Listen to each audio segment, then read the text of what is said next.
This Torah class is brought to you by TorahAnytime.com. Yeah? Okay, good afternoon, everyone. I want to speak to you today about an unusual subject.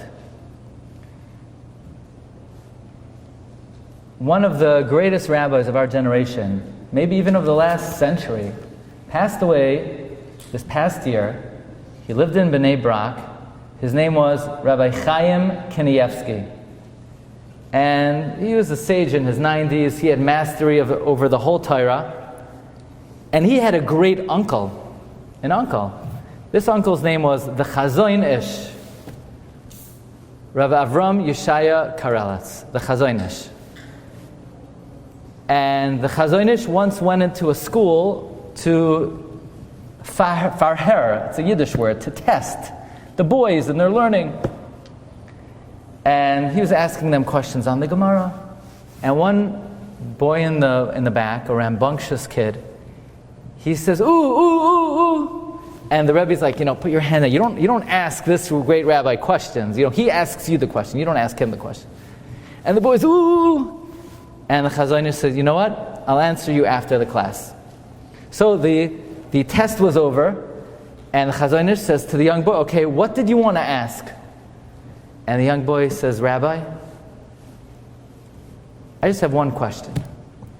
How did you become the Chazon Ish? Like, what good deed did you do that you were elevated to be the greatest Jew in the whole generation?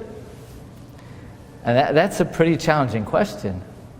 And surprisingly, the Chazon Ish said, it was the honor that I showed to my mother, Kivud Avayim, which is a very telling answer. In fact, when people would come to Reb Chaim Kanievsky, when they reached the age 13 for a boy or 12 for a girl, and ask, okay, now I'm obligated in the mitzvahs, which mitzvah should I focus on? Should I be extra careful to observe? Reb Chaim Kanievsky would always say, be careful in the mitzvah of honor your father and mother. And I want to speak today for a few short minutes about the importance and the power of the mitzvah of Kivud Avayim. It's very interesting that the Jewish people have a mortal enemy. He's symbolized by an individual in the Chumash who's like the fatherhead of the nations of the world that try to destroy us and try to obliterate the Jewish people. He was a red, hairy guy. Do you know who I'm talking about? Esav. Esav is Edom, the red guy. The guy who eats the beans. He's hairy. And Esav had a descendant who also tried to destroy the Jewish people a few thousand years later in the times of Purim. Anybody remember what his name was? Haman. Yeah, exactly. Boo. It's interesting. And who was the opposite of Haman? Who is the Jewish hero who was able to vanquish Haman? Esther. Yeah, we're going to go with Esther today, okay? That's also a good answer, but it's not the answer I'm looking for. So I'm looking for the Esther answer. We're going to go with Esther today. Esther. Interestingly, Esther's father was, I don't know. And who was her mother? I don't know. Ki ein la avayim. She had no father, she had no mother. And the Medrash actually says that God said in the times of Purim, I can only save you through the hands of someone who has no father and no mother. Only an orphan girl could save the Jewish people. Why only an orphan girl? Now, another question. Who is the antithesis of Esav? Who is the arch rival of Esav? Anybody know? Almost. Yaakov is what we call the fire. But who's the flame that obliterates Esav? V'haya Esav lakash. Esav is straw. V'haya beis Yaakov eish. Yaakov is the fire. Yosef is the flame. Yosef destroys Esav. You know that? Yosef is the arch rival of Esav. It's very interesting. Who's Yosef's mother? Rachel. Why did Rachel merit to have the arch rival, the one who's going to destroy Esav? I think I never saw this anywhere, but I think the answer is very clear, but you have to pay attention. Remember Leah? Leah had very tender eyes. Why were Leah's eyes tender? She was always crying. Why was she always crying? Because everybody would say, Rachel will marry... Listen carefully, okay? Rachel will marry Yaakov, and Leah will marry Esav. Everybody always say Leah will marry Esav. So she's always crying, oh, you have to marry the red hairy guy. So Rachel had this picture over her bed of this big tzaddik Yaakov, and all of Leah's friends would make fun of her, and they would put the picture of the red guy over, this is going to be your groom one day. So Leah was always crying. But then Leah ended up marrying Yaakov. Why did Leah marry Yaakov? Who gave up Yaakov to Leah? Rachel. Rachel did her sister a big chesed. She gave up her groom to Leah. So now who's going to marry Esav? Now Rachel has to marry Esav. So when Yosef was born, Rachel said, it's a good thing I had a kid with Yaakov, because otherwise I would have fallen into the lot of Esav. So Hashem tells Rachel like this.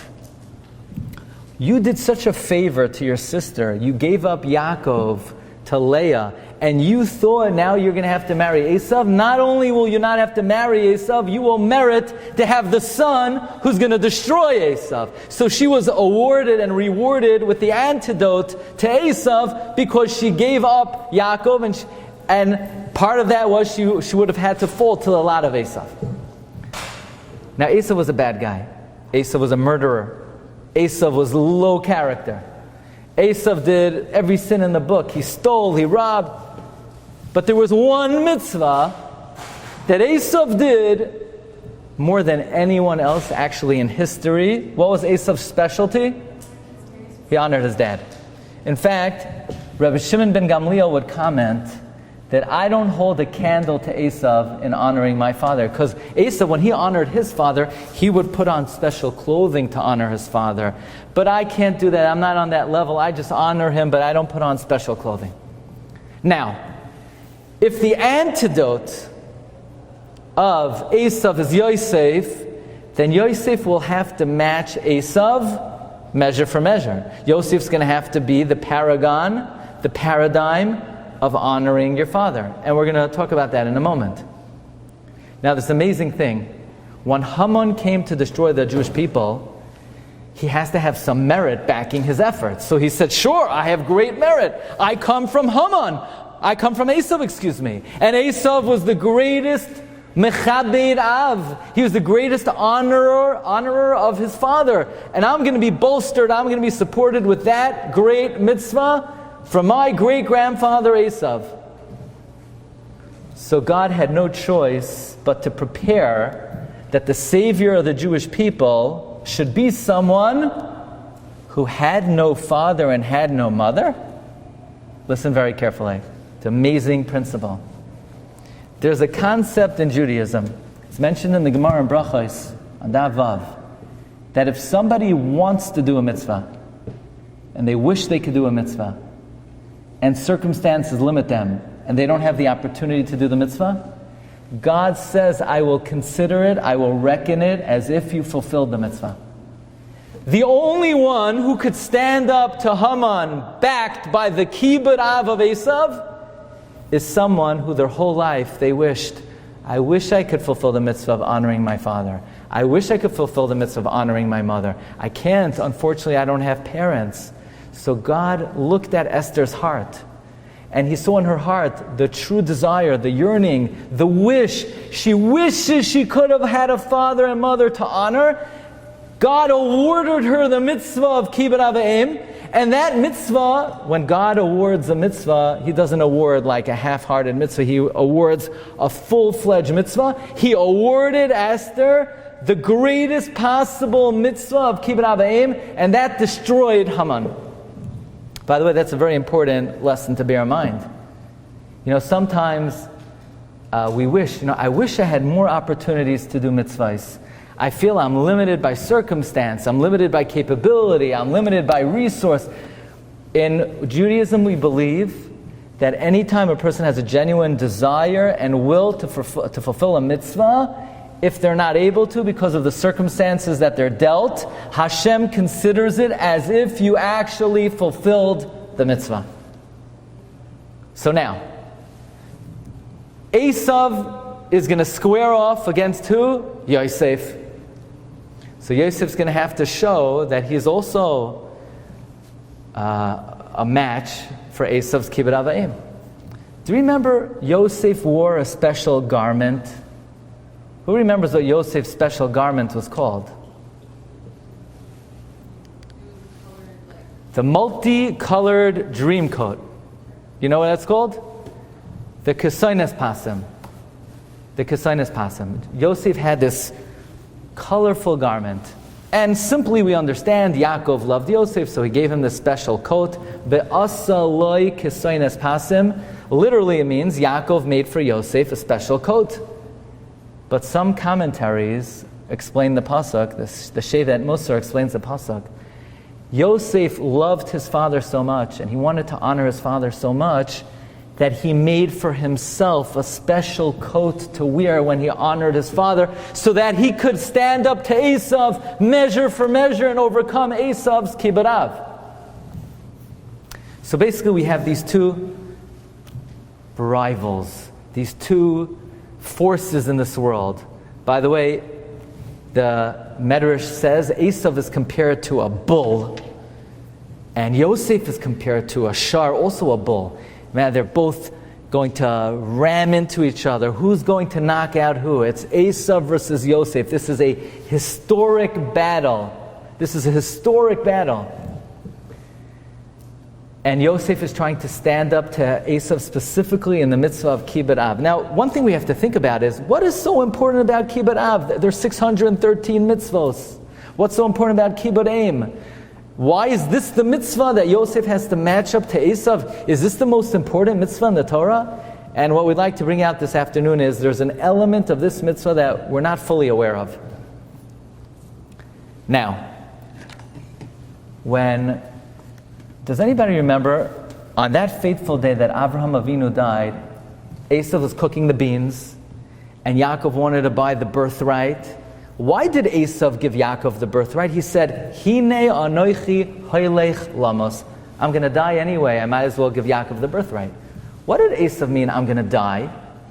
What he meant was he would risk his life every day to bring his father meat, to barbecue for his father. You know, it's not easy to go out into the jungle and hunt.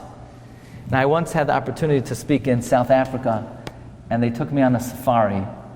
So during the nighttime, you go on one of these jeeps. So you basically feel secure, even though I'm not sure that you are, because the lions could just jump up and eat you for supper and nobody would know. But during the day, you go out into the bush. And if you want to go out into the bush, you have a ranger in front of you. And he's like 50 feet in front of the group because he has to scout out the area. And there's a ranger behind you with a rifle because they want to make sure that you're not ambushed from behind from some kind of leopard or something. And if they see an elephant as much as a mile away, and the elephant is in a certain stage of development, you're in big trouble, even though the elephant's a mile away. So Esav would every day go out into the bush and go hunting. He said, and you know why he risked his life? He risked his life to honor his father. So he said, I'm going to die anyway honoring my father, just take the bechar. That means if Yosef is going to stand up to Esav in honor to his father, he's going to have to risk his life also to honor his father. So on one day, Yaakov tells Yosef, where are the brothers? Where are my kids? Where's Ruvain? Where's Shimon? Where's Leah? Where are they? I haven't seen them in a bit. Yosef, you want to go out and see how the Lechna, Re'eh, Shaloim Achecha, you want to check out where your other brothers are? Now, was it safe for Yosef to go all by himself out far in the distance and check on the brothers? Yosef knew he was endangering his life. The brothers wanted to kill him. Does anybody know what word did Yosef say to Yaakov when Yaakov said, do me a favor, go check on the brothers? Yosef said one word. Hineni. Behold, here I am. I'm ready to do your bidding. I'll do whatever you want. Does anybody remember who else said to Hineni. When God told Abraham to go do the Akedah, Abraham also said Hineni. What Yosef was saying is, this is my Akedah. This is my biggest challenge in life. Because by me risking my life to honor my father, I'm going to be able to stand up to Esav neck to neck. I'm going to be able to go right back at Esav.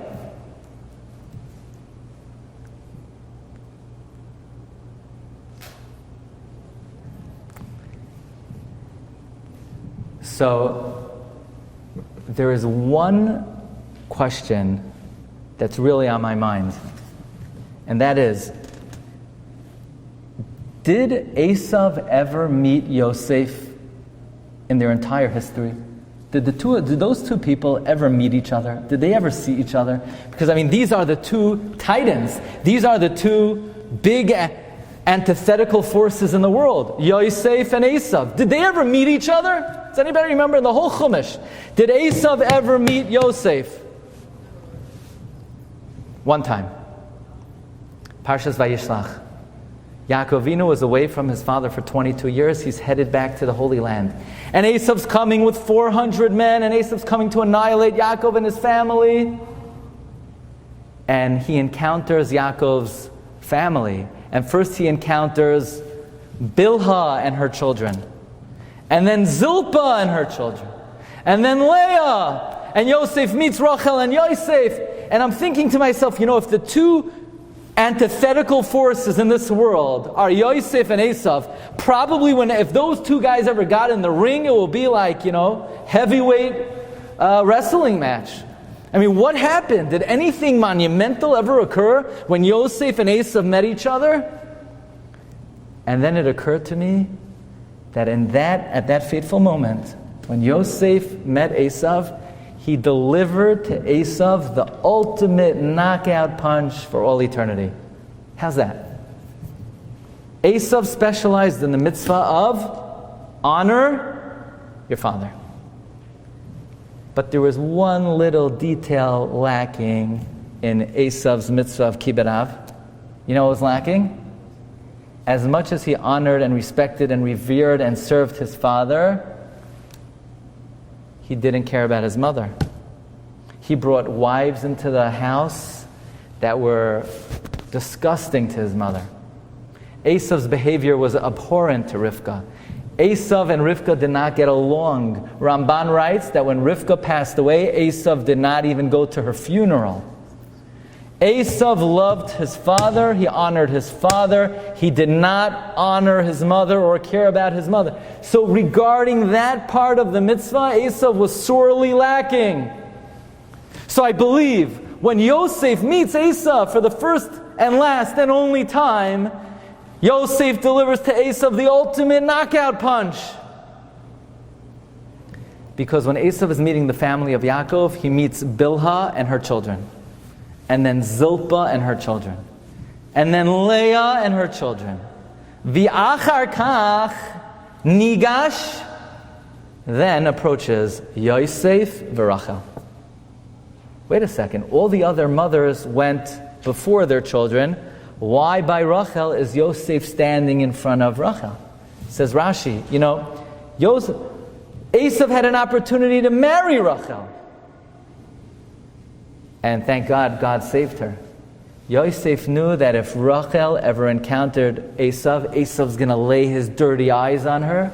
So you know what Yosef did? He stood up tall in front of Esav and he says, number one, you're not going to lay your dirty eyes on my mom. And I'm going to show to you that in your area of specialty, while you honor your father, you don't care about your mother. And in our encounter, I'm going to knock you out because look at the concern I have, not only for my dad, but for my mom. And that was the ultimate knockout punch to Esav. I want to share with you an amazing observation. A few years ago, one of the greatest sages of our generation, Rav Aaron Leib Steinman of Bnei Brak, passed away, and somebody once asked him that, we have a phenomenon in our generation that probably in our history we never had. In my parents' generation, very few people had grandparents. When my parents were growing up in school, most kids in the class did not have grandparents. People's parents came over from Europe after the Holocaust. The vast majority of kids did not have grandparents. And in our generation, most kids do have grandparents. Not only that, many kids have great-grandparents. I know people who had great-great-grandparents. Why in our generation has God all of a sudden changed the regular phenomenon that people have parents? And not only that, in our generation, you could have people who are grandparents themselves, they're still caring for their parents. My parents, my father cared for his father for many years in our house. My mom, every single day, would go over to my grandparents' house.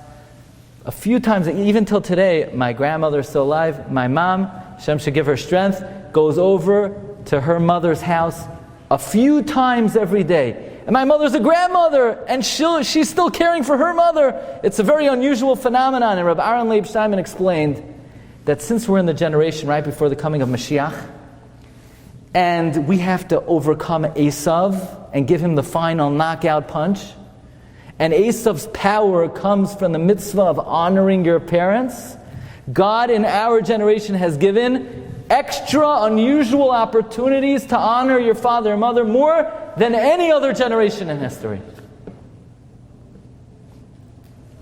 So I once saw a beautiful thought from Rabbi Shimon Schwab, great rabbi who lived in the previous generation, that there's one unique thing about Kibbud Av V'Em that does not exist by any other mitzvah. You know, there's an idea that when Adam HaRishon was put in the Garden of Eden, when God told him, you could eat every fruit, just don't eat from the Eitz Hadas. When he ate from that fruit, do you remember what was going to happen before he ate from the fruit? People would live forever, and people wouldn't have to work for a living, and nobody would ever get sick. And Adam ate the fruit, and all of a sudden, now people die, and people have to work, and the whole creation has been downgraded. Adam sullied all of creation except for one mitzvah. There was one mitzvah that was never affected by the sin of Adam. You know what mitzvah that is? That's the mitzvah of honor your father and mother. You know why that mitzvah was unaffected? Because it was the only concept that did not exist in the Garden of Eden, because Adam had no father and he had no mother. So the mitzvah of Kibbud Av V'Em retains its pristine, what we call primordial form. It remains in its perfect form, unsullied, unaffected by the sin of Adam HaRishon. So when a person fulfills that mitzvah, that's the mitzvah that has the power to bring the world back to the highest level that God intended. And therefore, until the end of days, one of the fiercest battle between the Jewish people and our enemies is if we could overcome the merit that fuels the nations of the world, which is the honor that Esav showed his father. So, you have to understand, as valuable as your studies are in the school, and as important as everything you learn, it's also so important that when you go home, you put your learning into practice. Because the honor and respect that you show your father, and especially your mother, when I say especially, is because we have to address Esav's fault. That's a very powerful weapon in the hands of the Jewish people to elicit the mercy of heaven and to bring the Mashiach closer. So I want to thank all of you for giving me the opportunity to be here this afternoon. I want to wish you a ksiva v'chasima tova, happy, healthy, and sweet New Year, and lots of success in all your endeavors. Thank you very much. You've just experienced another Torah class brought to you by TorahAnytime.com.